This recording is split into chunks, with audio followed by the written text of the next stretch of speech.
जय हिंद दोस्तों, यहाँ पर यूपी बोर्ड क्लास 12th सामान्य हिंदी का मॉडल पेपर जो है मेरे द्वारा बनाया गया है और इसका फुल सोल्यूशन इस वीडियो में होने वाला है। तो वीडियो को बिना स्किप किए पूरा जरूर देखिएगा और आपको इस पेपर के माध्यम से पता चलेगा कि 2024 में जो बोर्ड का एग्जाम होगा उसका पेपर जो है कैसे होगा। ठीक है, तो जो यूपीएमएसपी है उस पर जो सिलेबस दिया गया है उसके अकॉर्डिंग यह पेपर हमने इसको बनाया है, जो कि आपको बहुत ही फायदा करेगा। तो इसका सलूशन रहेगा जो कि आपके ज्ञान को जो है अधिक बढ़ावा देगा और उसके साथ आप समझ पाएंगे कि पेपर कैसे आएगा। ठीक, तो वीडियो को चलिए शुरू करते हैं। तो यह UP board class 12th specially है, तो चलिए देखते हैं। तो यहाँ पर 2024 में एग्जाम होगा, 100 नंबर का होगा, आपको पता ही है, और 3 घंटे 15 मिनट का समय दिया जाता है। ठीक, बहुत सारे इंस्ट्रक्शंस भी लिखे होते हैं, लेकिन हम यहाँ पर इंस्ट्रक्शन लिखे हैं कि स्वच्छता पर ध्यान देते हुए सभी प्रश्नों के उत्तर दो। तो खंड का और खंड खा रहता है, जो कि एक खंड का भी 50 नंबर का और खंड खा भी जो है 50 नंबर का रहता है। टोटल 100 नंबर का पेपर होता है।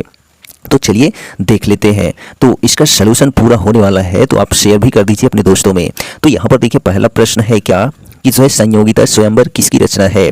तो संयोगिता स्वयंवर जो है वह किसकी रचना है। तो आपके ऑप्शंस हैं यहाँ पर लल्लूलाल, बनारसी दास, राधा कृष्ण दास या फिर जो है लाला श्रीनिवास दास। तो जो है संयोगिता स्वयंवर जो है वह लाला श्रीनिवास दास जी की रचना है। तो ऑप्शन नंबर जो आपका 4 है वह सही हो जाता है। तो यहाँ पर आपका जो ऑप्शन होगा वो ABCD या आबाशा रहेगा। ठीक है, तो यहाँ पर हमने गिनती में लिखा है तो कोई दिक्कत नहीं है। चलिए दूसरा प्रश्न देखिए, रूपक रहस्य किस लेखक की एक महत्वपूर्ण रचना है।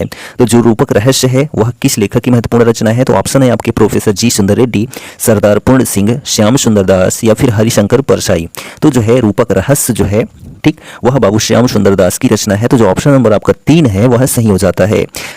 ग नंबर क्वेश्चन देखिए कि सूरज का 7वां घोड़ा उपन्यास संग्रह के लेखक कौन है। तो ऑप्शन हैं आपके यशपाल, धर्मवीर भारती, जैनेन्द्र कुमार या फिर जयप्रकाश भारती। तो सूरज का 7वां घोड़ा उपन्यास संग्रह के जो लेखक हैं वह धर्मवीर भारती जी हैं। ठीक है, तो जो ऑप्शन नंबर आपका 2 है वह एकदम सही हो जाता है। आगे बढ़ते हैं घ नंबर क्वेश्चन पर। मैला आंचल जो है निम्न में से किस युग की रचना है। तो मैला आंचल जो है किस युग की रचना है। तो ऑप्शन हैं आपके शुक्ल युग, शुक्लोत्तर युग, भारतेंदु युग या फिर इनमें से कोई नहीं। तो मैला आंचल जो है वह शुक्लोत्तर युग की रचना है। किसकी है। तो शुक्लोत्तर युग की रचना है। और आपको पता है शुक्लोत्तर युग कब से है। तो जो है 1900 से 1920 तक। ठीक है, 1900 से 1920 तक कौन सा है युग। तो द्विवेदी युग है। और 1920 से लेकर 36 तक जो है कौन सा युग है।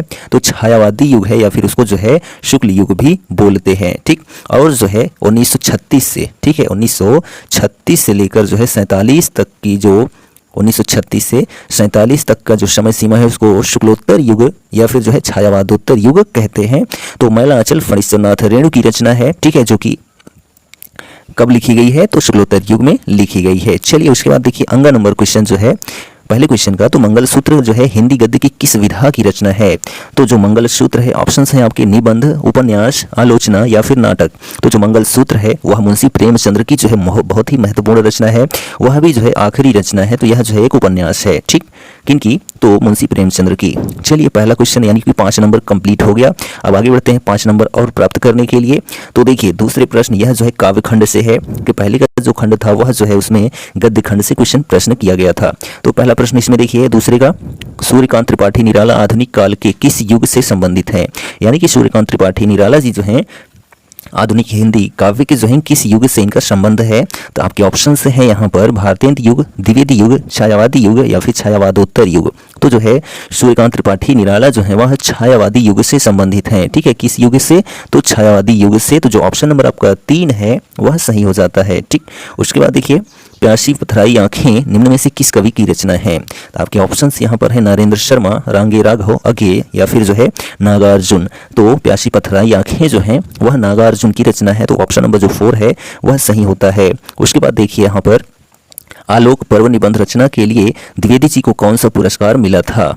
ठीक, तो आपके ऑप्शंस हैं यहाँ पर साहित्य अकादमी पुरस्कार, ज्ञानपीठ पुरस्कार, व्यास पुरस्कार या फिर जो है सरस्वती पुरस्कार। तो आलोक पर्व निबंध के लिए जो है द्विवेदी जी को साहित्य अकादमी पुरस्कार मिला था। कौन सा पुरस्कार मिला था। तो साहित्य अकादमी पुरस्कार मिला था। तो ऑप्शन नंबर जो 1 है वह एकदम सही हो जाता है। ठीक, उसके बाद देखिए यहाँ पर नेक्स्ट, परशुराम की प्रतीक्षा निम्नलिखित में से किसकी रचना है? तो यहाँ पर जो भी रचनाएं बताई गई, पूछी गई हैं, वह सभी मोस्ट इंपॉर्टेंट है, तो आप उसको याद रख लीजिएगा, आपके एग्जाम के लिए बहुत फायदा करेगा। तो परशुराम की प्रतीक्षा जो है किसकी रचना है? तो जगन्नाथ रत्नाकर, रामधारी सिंह दिनकर, सूर्यकांत त्रिपाठी निराला, भवानी प्रसाद मिश्र। तो परशुराम की प्रतीक्षा जो है वह रामधारी सिंह दिनकर की रचना है, तो जो ऑप्शन नंबर 2 है आपका एकदम सही हो जाता है। उसके बाद देखिए यहाँ पर लास्ट क्वेश्चन है दूसरे का, इनमें से जो है प्रथम सप्तक के संपादक के रूप में किसे जाना जाता है? तो यहाँ पर ऑप्शंस हैं आपके गिरिजा कुमार माथुर, श्रीधर पाठक, राम कुमार वर्मा या फिर सच्चिदानंद हीरानंद वात्स्यायन अज्ञेय। तो जो है इनमें से प्रथम सप्तक के संपादक के रूप में जो है वह अज्ञेय जी को माना जाता है। किनको? तो अज्ञेय जी को। दूसरे सप्तक में भी इन्हीं का नाम आता है, ठीक। और टोटल 4 सप्तक हुए हैं। चलिए अब बात करते हैं यहाँ पर गद्य खंड से, तो हमारा यह 10 नंबर कंप्लीट हो जाता है इसका आंसर, ठीक है। अब यहाँ पर जो तीसरा प्रश्न आता है वह गद्यांश से आता है, 2 में से किसी एक को करना होता है, उसमें 5-5 प्रश्न रहते हैं और 2-2 नंबर के रहते हैं, ठीक है। तो देखिए यहाँ पर पहले प्रश्न हम देख लेते हैं। तो यहाँ पर ध्यान दीजिए, पहला प्रश्न क्या पूछ रहा है कि प्रस्तुत गद्यांश के पाठ का शीर्षक और लेखक का नाम बताइए, यानी कि जो है आपको संदर्भ लिखना है। तो यहाँ पर हम गद्यांश अब जाने किसका है, तो भूमि का निर्माण देवों ने किया है, वह अनंत काल से है। तो इसको आप पूरा पढ़ लीजिए, तो आपको क्या समझ में आया? राष्ट्र का स्वरूप, क्योंकि यहाँ पर देखिए राष्ट्रीयता, ठीक है, भूमि का निर्माण, यहाँ पर राष्ट्र आपको एक शब्द कन्फर्म में मिलेगा और वह जो है किससे संबंधित होगा? आपके राष्ट्र के स्वरूप से। और यह किनकी रचना है? तो वासुदेव शरण अग्रवाल की रचना है। तो पाठ का शीर्षक क्या हो गया? तो राष्ट्र का स्वरूप। और लेखक का नाम क्या हो गया? तो डॉक्टर वासुदेव शरण अग्रवाल हो गया, ठीक, 2 नंबर मिल गया। उसके बाद दूसरा प्रश्न है कि प्रस्तुत गद्यांश में लेखक ने किस बात पर बल दिया है? तो प्रस्तुत गद्यांश में जो है लेखक ने जो है किस बात पर बल दिया है? तो ध्यान से दीजिए, जो भूमि या फिर धरती है, इसकी उपयोगिता, महिमा के प्रति सतर्क रहने तथा उसे समृद्ध बनाने की बात पर बल दिया है, ठीक है। यानी कि आपको जो है किसके लिए काम करना है? तो जो है भूमि के लिए, धरती के स्वरूप के लिए और उसकी उपयोगिता के लिए, उसकी महिमा के प्रति सतर्क रहने के लिए जो है बताया गया है। किसके द्वारा? तो लेखक के द्वारा, ठीक है। चलिए उसके बाद देखिए तीसरा प्रश्न है कि लेखक ने जो है हमारे कर्तव्य के प्रति क्या विचार प्रस्तुत किया है, ठीक है। तो लेखक जो है क्या विचार प्रस्तुत किया है? तो ध्यान दीजिए, लेखक जो है भूमि के भौतिक स्वरूप, उसके सौंदर्य और उसकी समृद्धि के प्रति सतर्क रहने और उनके प्रति जानकारी प्राप्त करने के लिए जो है बताया है, ठीक है। किसने? तो लेखक ने। और लेखक का कहना है कि भूमि के भौतिक स्वरूप के प्रति हम जितना अधिक जागरूक रहेंगे, हमारी राष्ट्रीयता की भावना भी उतनी ही क्या होगी? बलवती होगी, ठीक है। और यहाँ पर नेक्स्ट क्वेश्चन देखिए, 4th नंबर है कि राष्ट्रीयता की भावना कब निर्मूल मानी जाती है? तो राष्ट्रीयता की भावना कब निर्मूल मानी जाती है? तो जो है हमारी जो राष्ट्रीयता है यदि अपनी धरती से नहीं जुड़ी है तो वह जो है क्या होगी? निर्मूल जाएगी। यानी कि हम जिस जगह यानी जिस धरती पर रहते हैं उनसे यदि हमारा जो है लगाव नहीं है, किसी प्रकार का जुड़ाव नहीं है, तो वह जो है राष्ट्रीयता जो होती है वह निर्मूल और निराधार मानी जाती है, ठीक। चलिए उसके बाद देखिए 5वां क्वेश्चन है कि निर्मूल और पल्लवित में जो है क्रमशः, निर्मूल और पल्लवित में क्रमशः जो है उपसर्ग और प्रत्यय छांटकर लिखिए। तो जो है निर्मूल का बोल रहा है कि उपसर्ग तो निर हो जाएगा, ठीक है। क्या हो जाएगा? निर और हलंत रहेगा। और यहाँ पूछ रहा है पल्लवित का जो है प्रत्यय, तो प्रत्यय बाद में लगता है, तो पल्लव, ठीक है। क्या हो जाएगा? पल्लव प्लस इत, तो जो होता है उसको पल्लवित बोलते हैं, तो यहाँ पर इत प्रत्यय हो जाएगा। चलिए इसमें अथवा क्वेश्चन जो है उसके बारे में देखते हैं। तो ध्यान दीजिए, यहाँ पर पहला प्रश्न देख, अब यहाँ पर संदर्भ से प्रश्न नहीं है तो इसलिए यहाँ पर हमको गद्यांश ही पढ़ना पड़ेगा। तो यहाँ पर देखिए आप पूरा पढ़ते हैं, तो यहाँ पर देखिए भाषा आ गया, ठीक है, फिर भाषा आ गया, ठीक, फिर भाषा आ गया, फिर भाषा आ गया, फिर भाषा आ गया। तो आपको क्या दिख गया? तो आपको यही दिख गया कि यह भाषा और आधुनिकता पाठ से लिया गया है, ठीक है। कहाँ से लिया गया है? तो भाषा और आधुनिकता से लिया गया है और इसकी रचना जो है प्रोफेसर जी सुंदर रेड्डी द्वारा की गई है। तो यहाँ पर संदर्भ पूछा ही नहीं है, तो हमको विशेष इसको जानने की आवश्यकता थी केवल, ठीक है। पहचान हमने आपको बता दिया, अच्छी बात है। तो अब यहाँ पर देखिए पहला प्रश्न क्या है? तो लेखक के अनुसार जो है भाषा में नए शब्दों का प्रवेश किस प्रकार होता है, ठीक है। तो यहाँ पर क्या पूछ रहा है? लेखक के अनुसार भाषा में नए शब्दों का प्रवेश किस प्रकार से होता है? तो नए शब्दों का जो है प्रवेश जो है अन्य संस्कृतियों के प्रभाव से, अन्य जातियों के संसर्ग से यानी कि मिलने से जो है नए शब्दों का प्रवेश होता है, ठीक है। यानी कि आप नई संस्कृतियों में जाएंगे, नई जातियों के संपर्क में आएंगे, तब क्या होगा? नए शब्दों का जो है प्रवेश होता है, ठीक। और सरल भाषा में बात करें तो संस्कृतियों के प्रभाव और जाति के संपर्क में आने से ही क्या होता है? विभिन्न बोलियों का, विभिन्न भाषाओं का नवीन ज्ञान प्राप्त होता है। उसके बाद दूसरा प्रश्न है कि भाषा किस प्रकार समृद्ध होती है? तो भाषा जो है किस प्रकार समृद्ध होती है? तो ध्यान दीजिए कि भाषा नवीन शब्दों के लिए हमें पर्यायवाची शब्द भाषा में खोजने चाहिए। सही बात है, ठीक है। अगर पर्यायवाची शब्द उपलब्ध नहीं है तो हमें उसके मूल को अपना लेना चाहिए। नवीन शब्दों को ग्रहण कर लेने से भाषा की भाव संप्रेषणीयता में वृद्धि होती है, अर्थात हमारी भाषा जो है वह समृद्ध होती है। यानी कि पर्यायवाची शब्द आपको नहीं पता है तब क्या होगा, उसको जिस रूप में देखा गया है उसी रूप में स्वीकार कर लेना ही भाषा की, ठीक है, भाषा जो है समृद्ध होती है।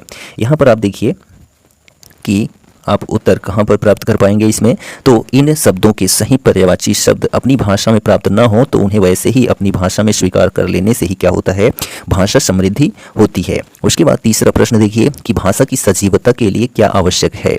तो भाषा की सजीवता के लिए जो है उनमें नवीनता का आत्मसात करना ही जो है क्या है, आवश्यक है। यानी कि भाषा की सजीवता आपको बनाए रखनी है तो उसमें नए नए शब्दों का भी जो है प्रयोग करना पड़ेगा, ठीक। उसके बाद देखिए चौथा प्रश्न है कि लेखक के अनुसार भाषा में नवीनता किस प्रकार आती है। तो भाषा में जो नवीनता आती है उनमें नए नए शब्दों के प्रयोग से ही भाषा में क्या होती है, नवीनता आती है, ठीक है। उसके बाद देखिए यहाँ पर है पांचवा प्रश्न, संसर्ग और जो है सजीवता में जो है क्रमशः उपसर्ग एवं प्रत्यय छांटकर लिखिए। तो संसर्ग में आपको पूछ रहा है उपसर्ग, तो संसर्ग में उपसर्ग जो होगा वो सम होगा, ठीक है, सम होगा। और उसके बाद सजीवता में क्या बोल रहा है, प्रत्यय, तो सजीव प्लस ता, तो यानी कि ता प्रत्यय होगा, ठीक। चलिए यह गद्यांश हमारा 10 नंबर कंप्लीट हो जाता है। अब आते हैं हम पद्यांश पर, ठीक है। किस पर आते हैं, तो पद्यांश पर आते हैं। तो यहाँ पर देखिए आपको 5 प्रश्न पूछता है, यहाँ भी 2-2 नंबर का, टोटल 10 नंबर होता है। तो यहाँ पर देखिए, मुझको यह प्यारा और इसे तुम प्यारे, मेरे दुगने प्रिय, रहो न मुझसे न्यारे, मैं इसे न जानूं किंतु जानते हो तुम, अपने से पहले इसे मानते हो तुम। तो यह अगर आपने पढ़ा होगा तो यह जो है आपको दिखा रहा है कि पवन दूतिका से लिया गया है, ठीक है। कहाँ से लिया गया है, कैकेयी के अनुताप से लिया गया है, ठीक, जिसमें कैकेयी जो है राम से कह रही है कि मुझको यह प्यारा, मुझको तो यह प्यारा है ही, लेकिन और इसे तुम प्यारे, इसको लेकिन तुम प्यारे हो, मेरे दुगने प्रिय, रहो ना मुझसे न्यारे, इसलिए दोनों लोग मुझे प्रिय हो, इसलिए मेरे साथ ही रहो, मैं इसे न जानूं, मैं तो इसको जानती ही नहीं हूँ, किंतु जानते तो तुम हो, अपने से पहले इसे मानते हो तुम अपने से पहले तो भरत को ही मानते हो। तो यहाँ पर हम व्याख्या नहीं करेंगे। चलिए हम यहाँ पर आते हैं प्रश्न पर। तो ध्यान दीजिए, क्वेश्चन क्या कह रहा है कि उपर्युक्त पद्यांश का संदर्भ लिखिए। तो यहाँ पर जो है कवि का नाम क्या है, तो मैथिली शरण गुप्त है, ठीक है। क्या है, मैथिली शरण गुप्त है। और जो पाठ का नाम है वह कैकेयी का अनुताप है, ठीक। अब उसके बाद देखिए यहाँ पर दूसरा प्रश्न है, रेखांकित अंश की व्याख्या कीजिए। तुम भ्राताओं का प्रेम परस्पर जैसा, यदि वह सब परियों प्रकट हुआ है वैसा, तो पाप दोष भी पुण्य दोष है मेरा, मैं रहूं पंकिला पद्म कोश है मेरा। तो यहाँ पर जो है इसकी क्या करनी है, व्याख्या करनी है। तो ध्यान दीजिए, तुम भ्राताओं का प्रेम परस्पर जैसा, तुम दोनों भाइयों के आपसी प्रेम की अभिव्यक्ति के प्रभाव से क्या हुआ है, यदि वह सब परियों प्रकट हुआ है वैसा, तो आज मेरे पाप का दोष भी पुण्य के संतोष में परिणत हो गया है। कैकेयी आगे कहती है क्या कि तो पाप दोष भी पुण्य दोष है मेरा, मैं रहूं पंकिला पद्म कोश है मेरा।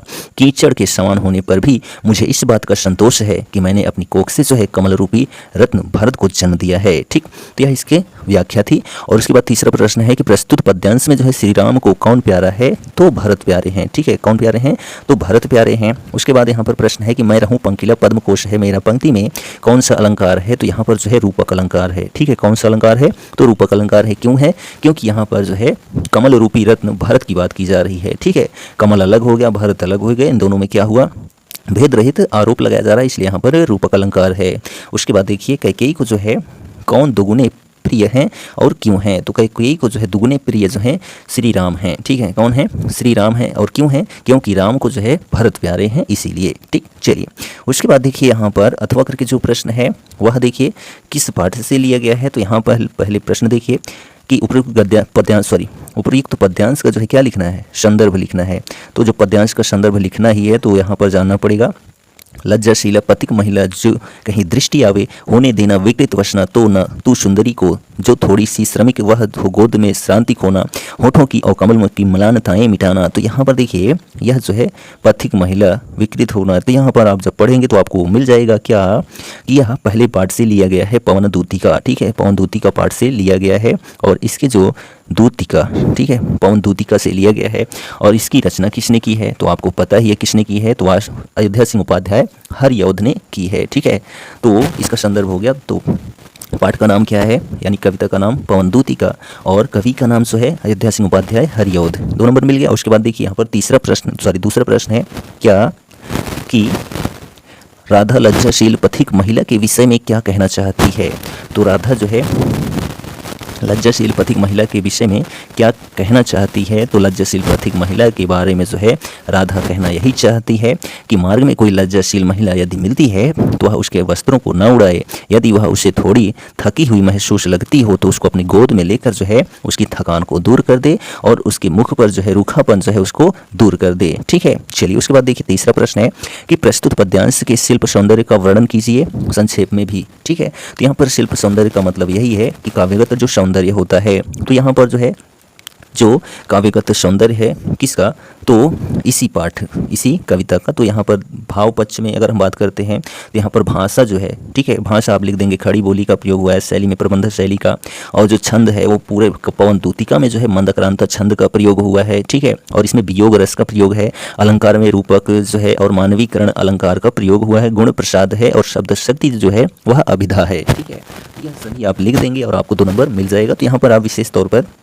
भाषा को लिखेंगे, अलंकार को लिखेंगे, रस को लिखेंगे और जो है शैली को लिख देंगे, और छंद आपको अगर पता है तो लिख देना है बस, तभी आपको 2 नंबर ही मिलेगा।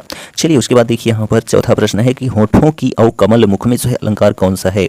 तो हमने शायद है अलंकार हमारे वीडियो को देखा होगा, तो हमने यह बताया है कि जहाँ पर ये चिन्ह लगा रहे, ठीक है, वहाँ पर विशेष तौर पर जो है रूपक अलंकार होता है। ठीक, क्योंकि इन दोनों में क्या हुई होती है तो भेद रहित आरोप हुआ रहता है। जैसे कमल मुख बोल रहा है तो कमल के समान मुख जो होता है उसको कमल मुख बोलते हैं।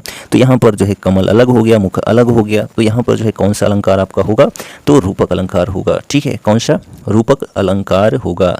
चलिए उसके बाद देखते हैं यहाँ पर जब 5वां प्रश्न है कि जलद और जो है कृषक ललना का अर्थ बताइए। तो जलद जल को देने वाला यानी कि पानी को देने वाला, तो क्या हो जाएगा, बादल हो जाएगा। ठीक है, और यहाँ पर बोल रहा है कि कृषक ललना, तो कृषक ललना यानी कि किसानी स्त्री जो होती हैं उनको जो है कृषक ललना बोलते हैं। ठीक, चलिए उसके बाद देखिए यहाँ पर हम आगे बढ़ते हैं। तो जो 5वां प्रश्न आएगा आपका वह लेखक का जीवन परिचय लेखक का साहित्यिक परिचय देते हुए उनकी कृतियों का जो है उल्लेख करना होता है। 3 + 2 = 5 नंबर का होता है। यहाँ पर तीनों बहुत ही महत्वपूर्ण हैं, आप 2 की याद कर लेते हैं, आपका शायद है कि 5 नंबर मिल जाएगा बोर्ड एग्जाम में। आचार्य हजारी प्रसाद द्विवेदी और वासुदेव शरण अग्रवाल। ठीक, तो आप हमारे प्लेलिस्ट में जाइए, क्लास 12th में जाइए, वहाँ पर आपको यह मिल जाएगा। तो चलिए आगे बात करते हैं यहाँ पर। तो जो नेक्स्ट क्वेश्चन है इसमें कवि का साहित्य परिचय देते हैं उनकी कृतियों पर जो है प्रकाश डालना होता है। यह भी 5 नंबर का ही होता है। और यहाँ पर जो है अयोध्या सिंह उपाध्याय, हरिऔध, मैथिली शरण गुप्त, रामधारी सिंह दिनकर तीनों मोस्ट इंपॉर्टेंट हैं। ठीक है, मोस्ट इंपॉर्टेंट हैं, तो इसलिए इनको भी आप याद रख लीजिए और हमारी प्लेलिस्ट में जाइए, वहाँ पर आपको यह मिल जाएगा।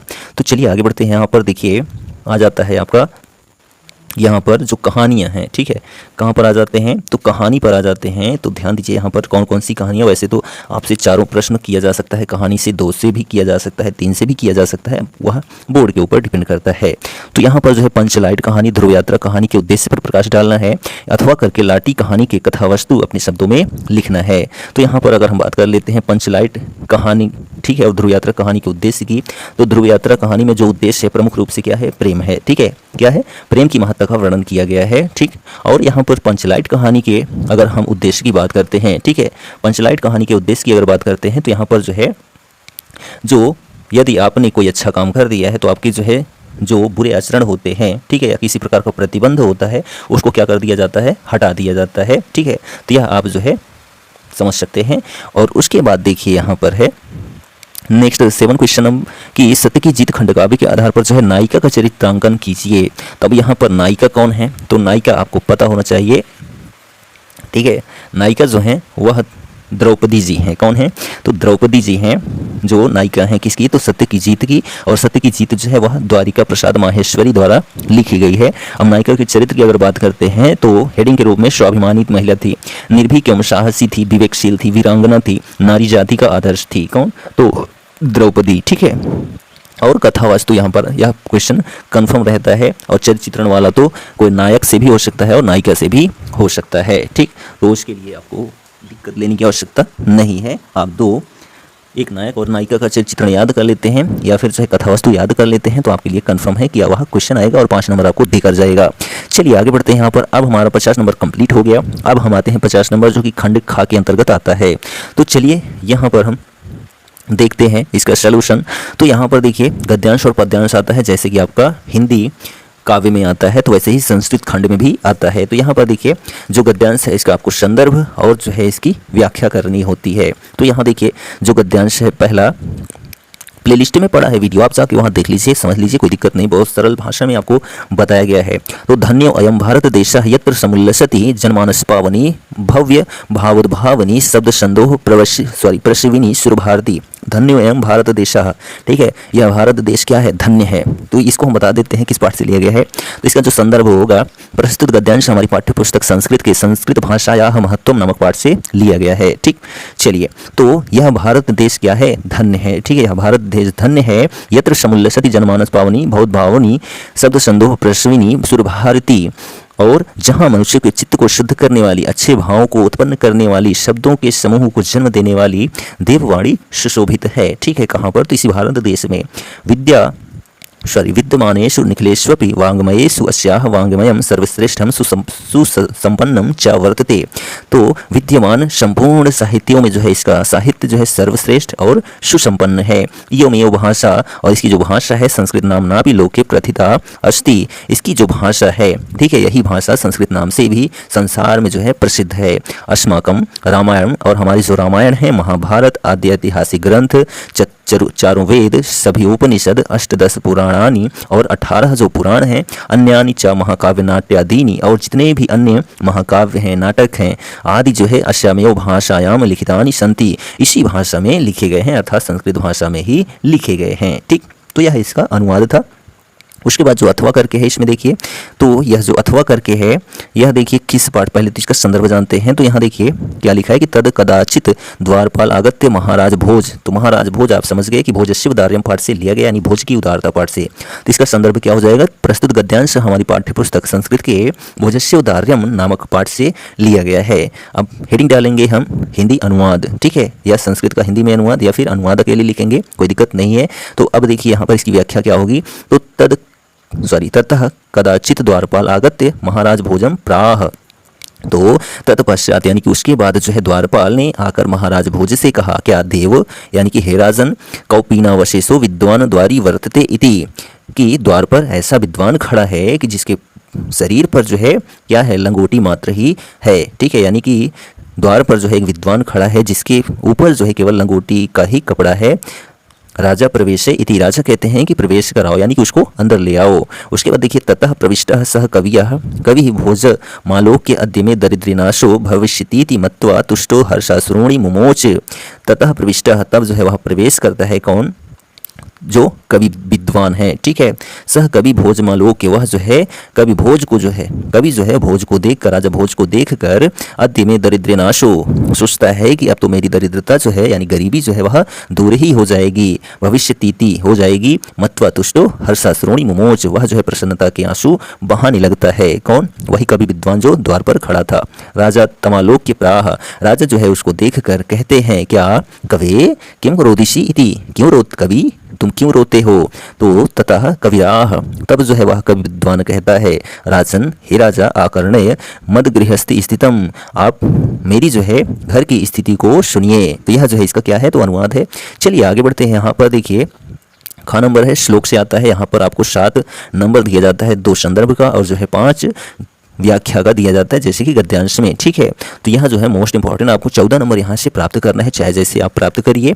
तो हम यहाँ पर बात करते हैं इन दोनों की व्याख्या की। तो ध्यान दीजिए, न मे रोचते भद्रम वा उलूकस्याभि विचेचनम अक्रुद्धस्य मुखम पश्य कथम क्रुद्धो भविष्यति। ठीक है, तो यहाँ पर जो है इसका अगर हम संदर्भ की बात करते हैं तो प्रस्तुत गद्यांश, ठीक है, यहाँ पर श्लोक है हमारा। तो प्रस्तुत श्लोक हमारी पाठ्य पुस्तक संस्कृत के जातक कथा पाठ के उलूक जातकम खंड से लिया गया है। और इसकी अगर हम व्याख्या की बात करते हैं तो ना में रोचते, मुझे जो है पसंद नहीं है। ठीक है, क्या है कि मुझे पसंद नहीं है, यानी मुझे अच्छा नहीं लगता। भद्रम व उलूकस्याभिषेचनम, जो आप सभी जो है उल्लू का राज्याभिषेक करने की सोच रहे हैं, यह मुझे अच्छा नहीं लग रहा है। अक्रुद्धस्य मुखम पश्य, इसके क्रोध रहित जो है मुख को तो देखो, यानी कि इसके मुख पर जो है क्रोध नहीं है, तब भी इतना क्या है, विचित्र दिखाई दे रहा है। कथम क्रुद्धो भविष्यति, यदि इसको क्रोध आ गया तब कैसे दिखाई देगा। तो यह इसकी व्याख्या है। और जो दूसरा यहाँ पर जो है श्लोक है, इसकी व्याख्या चलिए हम देख लेते हैं।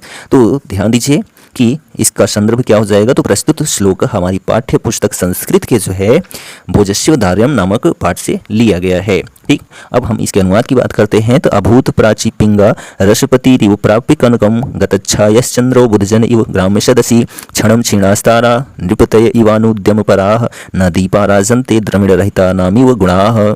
तो यहाँ पर जो है कालिदास से राजा भोज के द्वारा पूछा गया कि आप जो है सुबह के यानी प्रभात का वर्णन कीजिए। तब जो है कालिदास प्रभात का वर्णन करते हुए कहते हैं क्या, अभूत प्राची पिंगा रसपति रिव प्राप्य कनकम।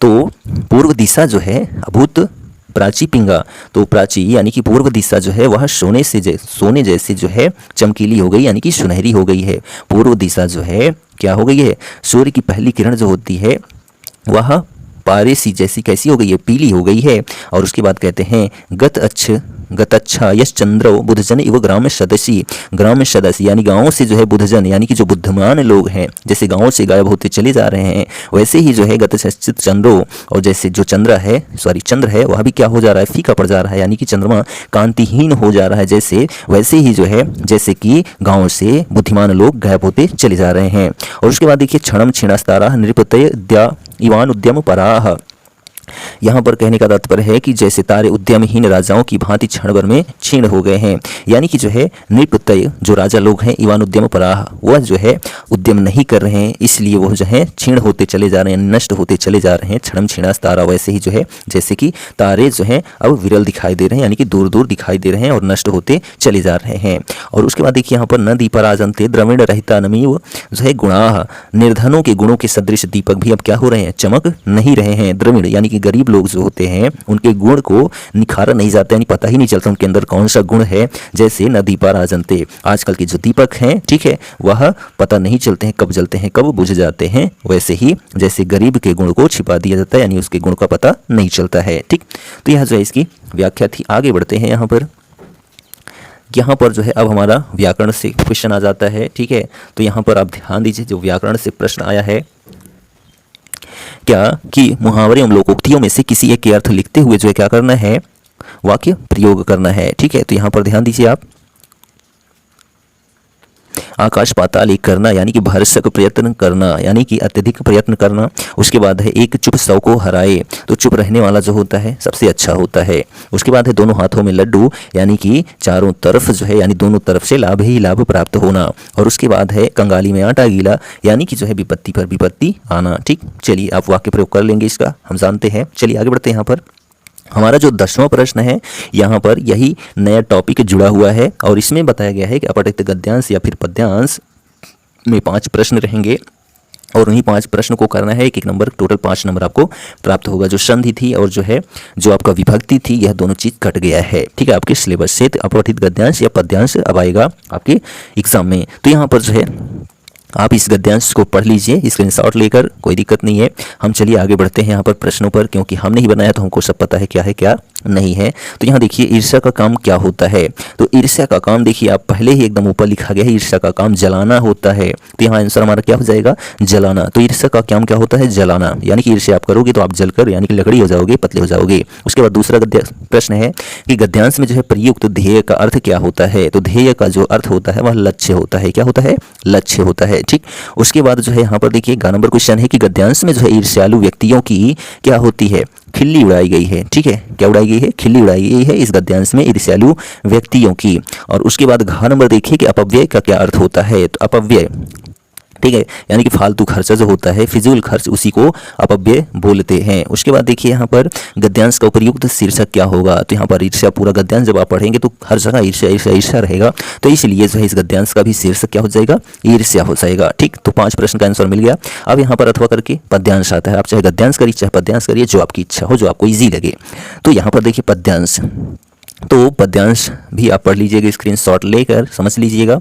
हम यहाँ पर क्वेश्चन आंसर पर आते हैं। तो सुख दुख में जो है मुस्कुराते समय कैसे रहना चाहिए? तो सुख दुख में मुस्कुराते हुए जो है हमें धीर रहना चाहिए, ठीक है, धीर रहना चाहिए, धीरज नहीं रहना चाहिए, ठीक। यहाँ पर देखिए, आकुल अंतर की पीड़ा किसके लिए सहनी है? तो आकुल अंतर की पीड़ा जो है यहाँ पर देखिए, आकुल अंतर की पीड़ा जो है वह किसके लिए सहनी है? तो राष्ट्र के लिए, यानी कि देश के लिए।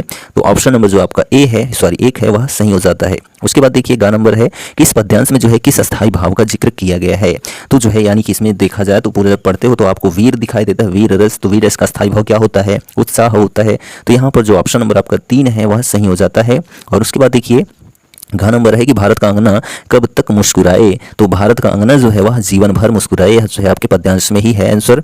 उसके बाद देखिए कि निम्न में से माता के लिए एक समानार्थी शब्द, समानार्थी का मतलब पर्यायवाची होता है, सिनोनिम्स होता है। तो यहाँ पर नानी नहीं, पिता नहीं, दादी नहीं, यहाँ पर जननी होता है माता के लिए एक समानार्थी शब्द, ठीक। चलिए उसके बाद देखिए यहाँ पर 11 नंबर क्वेश्चन आ जाता है। तो सेशन कैसा लग रहा है आप कमेंट करके जरूर बताइए और अपने दोस्तों में भी इसको शेयर कर दीजिए।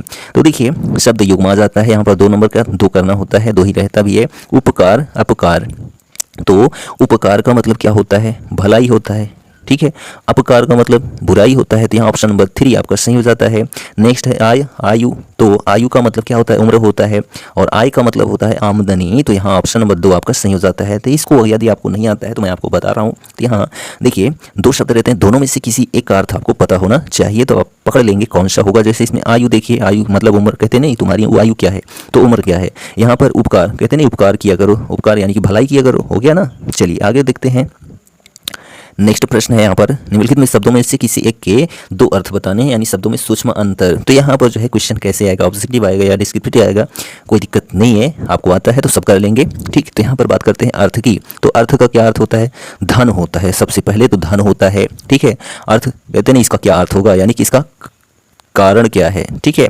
और अर्थ का मतलब सोना होता है, ठीक है, क्या होता है? सोना होता है। और इसका तात्पर्य होता है, इसका तात्पर्य क्या है। उसके बाद यहाँ पर देखिए सारंग। तो सारंग मतलब जो है एक सांप होता है, आपको पता ही है, एक सारंग जो होता है एक सांप होता है, ठीक। और दूसरा एक अर्थ और हम क्या बता सकते हैं, सारंग, सारंग बादल को भी कहा जाता है, ठीक है, बादल को भी कहा जाता है, क्यों? काला रंग बदलता रहता है, ठीक है, इसलिए। कमल भी कहा जाता है, कोयल भी कहा जाता है, रात्रि भी कहा जाता है, किसको? तो सारंग को। तीसरा है जनक। तो जनक आपको पता ही है, राजा जनक थे, तो वह एक राजा जनक हो गया एक, और एक जनक मतलब पिता होता है, ठीक। और उत्पन्न करने वाला जो होता है उसको भी जनक कहा जाता है, ठीक। चलिए उसके बाद देखिए यहाँ पर वाक्यांशों के लिए एक शब्द का चयन करना है। तो यह ऑब्जेक्टिव आता है, आपके लिए बहुत ही महत्वपूर्ण हो जाता है। तो समुद्र में लगने वाली आग को क्या कहा जाता है? तो आप यहाँ पर देखिए समुद्र में लगने वाली आग को जो है, यहाँ ऑप्शन देखिए, बड़वाग्नि, जठराग्नि, दावाग्नि, कामाग्नि। तो बड़वाग्नि कहा जाता है, यानी बड़वानल कहा जाता है समुद्र में लगने वाली आग को। और जठरानल जो है या जठराग्नि जो है पेट में लगने वाली आग को कहा जाता है। और यहाँ पर जो दावानल है या दावाग्नि है, यह जो है जंगल में लगने वाली आग को कहा जाता है, ठीक। तो यह सभी आप याद रखेंगे। चलिए उसके बाद देखिए पश्चिम और उत्तर दिशाओं के मध्य के कोण को क्या कहा जाता है? मान लीजिए यह जो है आपका दिशा हो गई, ठीक है, पूरब हो गया, पश्चिम हो गया, उत्तर हो गया और इधर दक्षिण हो गया। और यहाँ पर जो बीच से फिर कटेगा कोण, ठीक है, वह यानी कि दिशा वह कौन सी होगी? तो यहाँ पर देखिए जो उत्तर पूर्व है, ठीक है, जो उत्तर पूर्व है, उत्तर पूर्व की जो दिशा होती है वह ईशान होती है, ठीक है। कौन सी होती है? ईशान होती है। और जो आपका दक्षिण पूर्व है, ठीक है, जो दक्षिण पूर्व है उसको जो है आग्नेय कहते हैं। क्या कहते हैं? आग्नेय कहते हैं। इसको आप याद रख लीजिए, मोस्ट इंपॉर्टेंट है, आपको पता होना चाहिए। और पश्चिम और दक्षिण यानी कि दक्षिण पश्चिम दिशा को, तो दक्षिण पश्चिम दिशा को, ठीक है, नए नैऋत्य कहते हैं, ठीक, दक्षिण और पश्चिम को। और पश्चिम और उत्तर को, यही हमारा प्रश्न है, पश्चिम और उत्तर दिशा को किन कोणों के नाम से जाना जाता है? तो वायव्य कोण के नाम से जाना जाता है। तो जो ऑप्शन नंबर 3 है वह एकदम सही हो जाता है, ठीक। चलिए आगे बढ़ते हैं। यहाँ पर देखिए 2 वाक्यों को शुद्ध करके लिखना है, 2 नंबर का आएगा। हम आपसे पूर्व ही कहे थे, यानी कि हम आपसे पहले ही कहे थे, ठीक। और उसके बाद देखिए या हम तुमसे पहले ही कहे थे, यह भी आप लिख सकते हैं। वह परीक्षा में नहीं कल बैठा, तो वह कल परीक्षा में नहीं बैठा, ऐसा होगा। उसके बाद है सभा में अनेकों वक्ता थे, तो सभा में अनेक वक्ता थे, ठीक। और उसके बाद है मुझे भारी दुख हुआ, तो मुझे जो है बहुत दुख हुआ, ठीक। चलिए उसके बाद यहाँ पर हम आते हैं काव्य सौंदर्य के तत्व पर। तो देखिए वीरस और करुण रस की परिभाषा उदाहरण सहित लिखना है। अथवा करके दो आता है, दोनों में से एक करना होता है। तो वीरस जहाँ पर जो है एक ही हम परिभाषा दोनों के लिए बताएंगे। जब विभाव अनुभाव और संचारी भाव के योग से जो है उत्साह नामक या फिर शोक नामक अस्थायी भाव जागृत होता है तो वहाँ पर वीरस या फिर जो है करुण रस होता है। तो यहाँ पर हम क्या लिखेंगे, पहले अस्थायी भाव, ठीक है, हेडिंग डालेंगे अस्थायी भाव, इसको लिखेंगे, उसके बाद लिखेंगे परिभाषा और उसके बाद लिखेंगे उदाहरण। ठीक, इतना आप लिखेंगे तो आपको 2 नंबर मिल जाएगा, कोई दिक्कत नहीं है। उसके बाद देखिए यहाँ पर वीर रस, वीर तुम बढ़े चलो, धी तुम बढ़े चलो, ठीक है। यह आप उदाहरण लिख सकते हैं, करुण रस में व्रज के विधि लोग दुखारे, ठीक। श्लेष अथवा उत्प्रेक्षा अलंकार का लक्षण उदाहरण सहित, तो यहाँ पर आप कैसे लिखेंगे, तो आपको लिखना है श्लेष अलंकार की जो है लक्षण, ठीक है, या फिर परिभाषा, हेडिंग डाला उसके बाद लिख दिया, उसके बाद उदाहरण, उसके बाद स्पष्टीकरण आपको जरूर लिखना है, तो आपको 2 नंबर मिल जाएगा, अन्यथा आपका कट भी सकता है। तो श्लेष अलंकार, ठीक है, श्लेष में क्या होता है, जब एक शब्द एक ही बार आए लेकिन उनके अर्थ क्या हो, भिन्न भिन्न हो, वहां पर श्लेष अलंकार होता है। जैसे पानी गए न उबरे मोती मानुष चून, तो पानी का अर्थ क्या है, मोती के लिए चमक है, ठीक है, मनुष्य के लिए इज्जत है, और चूने यानी कि चूने के लिए या फिर आटे के लिए जो है पानी स्वयं है, ठीक। और उत्प्रेक्षा अलंकार में क्या होता है, दो वस्तुओं के बीच में संभावना प्रकट की जाती है, तो वहां पर उत्प्रेक्षा अलंकार होता है। रही मन पानी राख, ये बिन पानी सब सून, नहीं, ये उदाहरण नहीं है, ठीक है, किसका, तो उत्प्रेक्षा अलंकार का। तो इसमें क्या होता है आपका मनु मानो जन जानो जन हो, ठीक है, ऐसे जो होते हैं अगर शब्द लगे हुए हैं तब वहाँ पर जो है कौन सा अलंकार होता है, तो उत्प्रेक्षा अलंकार होता है। तो आप इसको ऐसे ही याद रख सकते हैं, ठीक है। और उदाहरण हमारे दिमाग में अभी नहीं आ रहा है इसलिए हम आपको नहीं बता पा रहे हैं, ठीक। कोशिश करते हैं, देखते हैं उदाहरण आपको मिल जाए किसका, तो उत्प्रेक्षा अलंकार का, ठीक है। तो उत्प्रेक्षा अलंकार का उदाहरण ध्यान दीजिए आप, क्या होगा कि सोहा तोड़े पीठ पर श्याम सलोनी गा, तो मनहु नील मणिशैल पर आत प्रभात। तो यहाँ पर मनहु जो था यह वाचक शब्द था उत्प्रेक्षा का, इसलिए यहाँ उत्प्रेक्षा अलंकार है, ठीक है। चलिए उसके बाद आगे बात करते हैं। यहाँ पर देखिए छंद आ जाता है, ठीक है, क्या आता है, छंद आता है। और यहाँ पर जो छंद है इनमें आपका प्रमुख रूप से सोरठा, आप सोरठा, रोला और चौपा याद कर लीजिए, आपका 2 नंबर यहाँ कंप्लीट हो जाता है। तो सोरठा क्या होता है, दोहे का उल्टा होता है, ठीक है, दोहे का उल्टा रूप सोरठा होता है, या एक अर्ध समात्रिक छंद होता है। इसके पहले और तीसरे चरण में जो है क्या मात्राएं होती हैं, 11-11, और दूसरे और चौथे चरण में 13-13 मात्राएं होती हैं, बस हो गया, ठीक है। उदाहरण आप लिख देंगे और स्पष्टीकरण में लिख देंगे, वही जो आप परिभाषा में लिखे थे हो गया, आपका 2 नंबर कंप्लीट हो जाता है। कुंडलिया क्या होता है, तो जो कुंडलिया होता है यह एक विषम मात्रिक छंद होता है और यह संयुक्त छंद भी होता है। और इस छंद का निर्माण जो है दोहा और रोला के संयोग से होता है और इसमें 6 चरण होते हैं। आरंभ में दोहा और पश्चात में यानी कि बाद में 2 छंद जो होते हैं रोला के होते हैं और इसके प्रत्येक चरण में 24 मात्राएं होती हैं और इसका उदाहरण बड़ा होता है, ठीक है। तो आप जो है छोटा छोटा याद कर लीजिए, कोई दिक्कत नहीं है। आगे बात करते हैं। यहाँ पर देखिए पत्र लेखन, तो आपसे एक आवेदन का रहेगा, एक जो है शिकायत से रहेगा और जो है एक जो है ऋण से रहेगा, ठीक है। तो यहाँ पर जो है आप आवेदन का याद करिए ना याद करिए, आपके ऊपर डिपेंड करता है, लेकिन आप जो है शिकायत से अच्छे से पढ़ लीजिए, आप आसानी से कर पाएंगे। पत्र कैसे लिखें वीडियो पड़ा हुआ है, जाकर देख सकते हैं, ठीक है। और जो है ऋण से संबंधित आप पढ़ लीजिए, समझ लीजिए, बहुत है, आप आवेदन वाला छोड़ सकते हैं, कोई दिक्कत नहीं है। आवेदन से जो आता है खासकर वह लिपिक से आता है, हिंदी प्रवक्ता से आता है और जो है अंग्रेजी प्रवक्ता से आता है। यही 3 प्रश्न खासकर आवेदन से आता है, ठीक। आप इसको भी याद कर सकते हैं, लेकिन इसमें टाइम लगता है लिखने में, इसलिए हम कह रहे हैं कि आप ऋण से और जो है शिकायत से संबंधित प्रश्न कंफर्म करके आप कंठस्थ कर लीजिए। चलिए उसके बाद बात करते हैं। यहाँ पर लास्ट प्रश्न है आपके आज का सोल्यूशन का, आंसर की का, कि विषयों में जो है किसी एक विषयों में इन विषयों में से किसी एक विषय पर जो आपको क्या लिखना है, निबंध लिखना है। 2+7, 2 नंबर आपका जो है रूपरेखा से, 7 नंबर जो है आपके डिस्क्रिप्शन से, यानी कि जो आप लिखते हैं सब, उससे टोटल 9 नंबर प्राप्त होता है। यहाँ प्रगति का साधन, आधुनिक युग में शिक्षा प्रणाली, महिला आरक्षण की सार्थकता और बेरोजगारी एक अभिशाप। तो यहाँ पर हम जो है एक पर केवल पॉइंट बता देते हैं, बेरोजगारी एक अभिशाप, बहुत आसान है। आप भी कहेंगे सर बेरोजगारी एक अभिशाप है, तो आसान है, आप इस पे ऊपर बता रहे हैं तो कोई दिक्कत नहीं है, सोल्यूशन आपको करना है।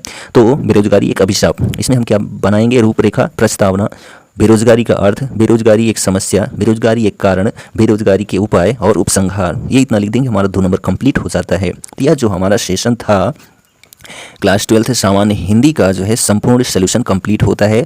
आपको यह सेशन कैसा लगा कमेंट करके जरूर बताइए और अपने दोस्तों में शेयर भी कर दीजिएगा। क्योंकि उनका भी बोर्ड एग्जाम है तो उनके लिए यह फ़ायदा मिल जाए, तो इसलिए आप शेयर कर दीजिएगा। और आपको सेशन अच्छा लगा हो तो आप कमेंट एक बार जरूर कर दीजिए, मेरे को भी अच्छा लगेगा। तो ऐसे ही हम आपको मॉडल पेपर का सोल्यूशन देंगे, आपके एग्जाम के पहले जो है 4-5 सोल्यूशन दे देंगे। आपका 100% आपका वहीं से क्वेश्चन आएगा, कहीं अन्य से तो आना नहीं है, ठीक है। तो मिलेंगे नेक्स्ट वीडियो में, तब तक के लिए जय हिंद।